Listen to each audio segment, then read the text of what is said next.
All right, let's dive right in. We're about to take a journey, together, to a place just filled with these incredible contrasts, deep spirituality, and honestly some of the most breathtaking beauty on Earth. Namaste. I mean, that really says it all, doesn't it? It perfectly captures what we're talking about. We're heading to Nepal, a nation that it pulls you in right away.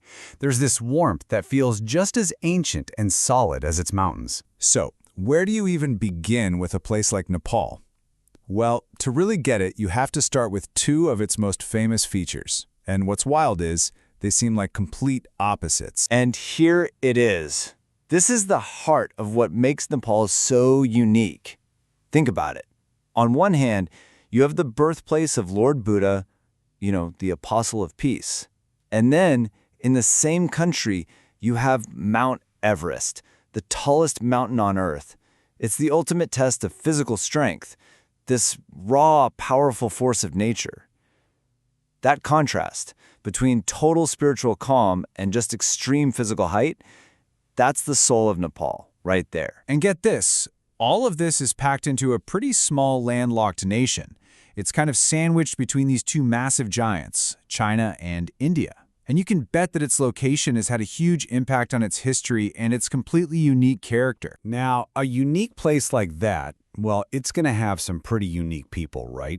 If you think the landscape is diverse, just wait until you hear about the people who call it home. Okay, check this out. We're talking about more than 120 distinct ethnic groups. 120! I mean, that's just an incredible number. It really tells you something important. Nepal isn't just a spot on a map. It's a living, breathing mosaic of different cultures, traditions, and stories, all living side by side. And with all those groups comes, you guessed it, a symphony of languages. Sure, Nepali is the official language, but that's just one part of the orchestra. You'll hear Maithili, Bhojpuri, Tharu, Tamang, Neware. I mean, the list goes on. And each one of those languages holds the entire history of its community. It's the definition of unity in diversity. And right at the center of this whole tapestry, you've got Kathmandu. And listen, it's not just a capital city. It's more like a living museum. You can walk down any alley, turn any corner, and bam, you're face to face with a temple or a square just buzzing with history, with art, with daily life. Is the absolute vibrant heart of the nation. So you've got this incredible cultural richness, and it's completely tangled up with the country's spiritual soul. Here, faith isn't something that's just kept inside a temple. No way. It flows right through the streets. It's in the air you breathe. And what's really amazing is the harmony you see. Nepal is a super sacred place for both Hindus and Buddhists. And you'll see their symbols and their rituals just blending together, seamlessly. It's not just that they tolerate each other. It's way deeper than that. It's a shared spiritual heritage. You really see this harmony come to life during the festivals.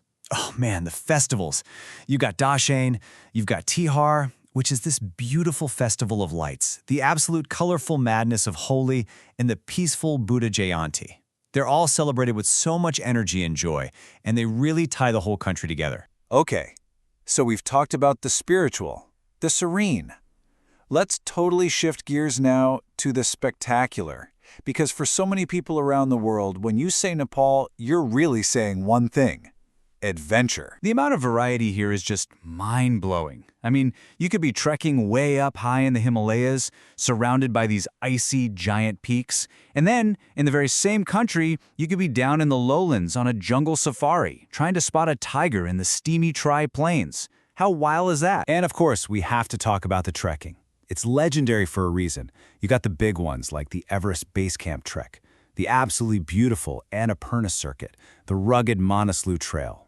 These aren't just walking paths, These are bucket list, once-in-a-lifetime journeys for people from all over the world. But hey, the adventure isn't just about hiking, not at all.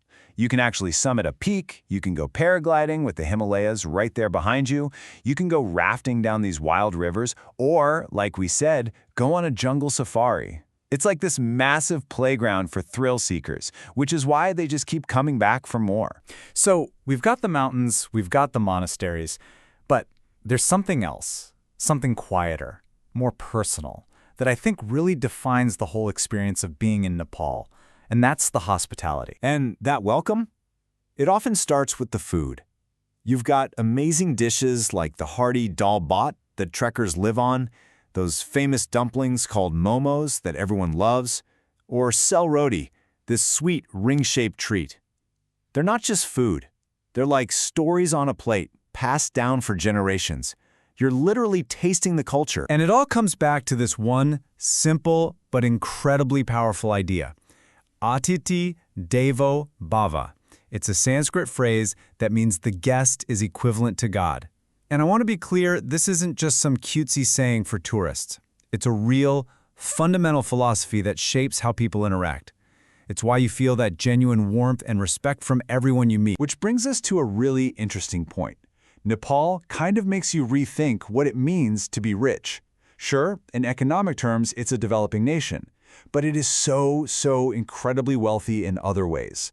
Rich in smiles, rich in stories, rich in strength, and absolutely rich in soul. So it really makes you ask, doesn't it? What truly makes a nation rich? Is it just about money in the bank, or could it be something else? Like the depth of its culture, the wonder of its landscapes, and the pure kindness of its people. I think this quote says it all, really. A place where the mountains speak, the rivers sing, and the people smile. It's this incredible, beautiful conversation happening all the time between nature and humanity. And, anyone who's ever been there will tell you the same thing. That mix of adventure, spirituality, and just genuine human connection. It gets under your skin. And it makes one thing perfectly clear. For Nepal, once is just not enough.